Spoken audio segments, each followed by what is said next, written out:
Hi everyone, my name is Ang. I'm on Team Scion. I'm here today to give a brief demo on the progress we've made on the term project. I'll start by talking about the problem we're trying to solve. SQL is a very powerful tool for manipulating data, but it wasn't designed for the average everyday user.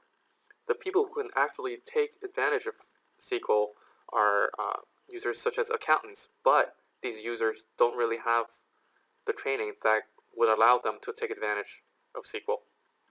Because of this barrier, these users are actually turned away from using relational databases, and they end up using more user-friendly alternatives like Excel spreadsheets. So our goal here is to integrate SQL primitives into a very straightforward graphical user interface that would actually allow the average person to be able to interact with relational databases.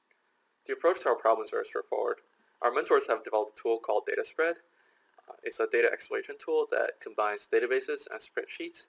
The front end is a spreadsheet tool that resembles Excel, and the back end consists of the database Postgres.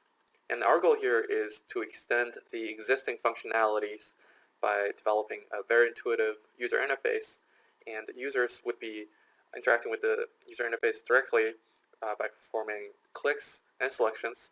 We have identified 4 milestones for our project. The first step is to identify the primitives that we're actually going to implement. And then we're going to design a very intuitive interface that would require little to no training. Then we would go ahead and implement these primitives. And finally, we would integrate these primitives into the user interface that we have designed. Our first milestone is fairly straightforward. The primitives we've identified are as follows. There are projection, selection, join, union, and intersection.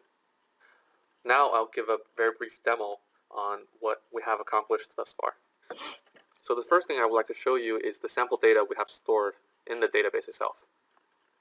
And we have some fictional students with GPAs and UIDs. Having seen the data, now we're going to look at the actual tool that we're currently developing. So this is the front end of DataSpread. As you can see, everything resembles the Excel interface that we're already used to, and the tool that we've been developing is this build a query tool. So now I'd like to show you how this tool actually works. I'm going to jump back to the table tab. Let's say I want to see all the students that are contained within the student table. I simply select the table and I'm going to click OK. As you can see, query is performed automatically and all of the students are shown here. So that was a simple table selection. So now I'd like to show you how filtering works. I'll select the student table again, press next.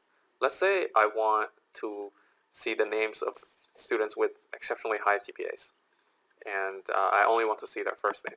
So I select the student column, I bring it to the right side, and now I press next again, which brings me to the filters column. And here, the table name is already selected. So the column name that I'm going to be filtering on is GPA, since I want to see students with exceptionally high GPA. So here there's an operator that allows me to set a predicate. Since a student with exceptionally high GPA has to have a cutoff, I'll say the GPA is greater than 3.7. Now I click OK, and the query will execute. As you can see, these 4 students have a very high GPA. The last functionality I'd like to show you is sorting. Let's say I want to sort the students in the student table according to their last name alphabetically. So once again, I'll select the student table, I'll press next. In this case, I want to see all columns, so I simply press this double right arrow, which brings all the columns to the right. I press next again. I don't really want to filter out anything in this case. And once again, click next. That brings me to the sort tab. Then in this case, as I mentioned, I want to sort all students based on their last name. So I bring this particular column to the right, and I'll set the order to ascending. Now press OK. The query generates. As you can see, the students are sorted according to their last name alphabetically. So out of the 4 milestones I mentioned earlier, we've accomplished the first 2. Out of the 5 primitives we've identified, we managed to implement 2 of them, which are projection and selection. The remaining 3, join, union, and intersection, are current work in progress. So that concludes our demo. Thank you for watching.